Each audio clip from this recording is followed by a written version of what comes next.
konstitucionāla likuma pieņemšanas laikā visaugstākās padomas riņķoja helikopters. Tātad bija informācija, kas tur notiek. Rītais atsprindzināts darbs. Deputāti gan pa dienu, gan pa nakti atradās augstākajā padomē.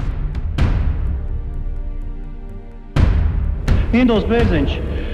Cik ir zinām informācija, tad pašlaik Doma laukuma atrodas tankeru desantniekiem, un es aicinātu pārtraukt pilnīgi neloģisks debats un nevajadzīgs tūdaļ pieņemt šo te dokumentu.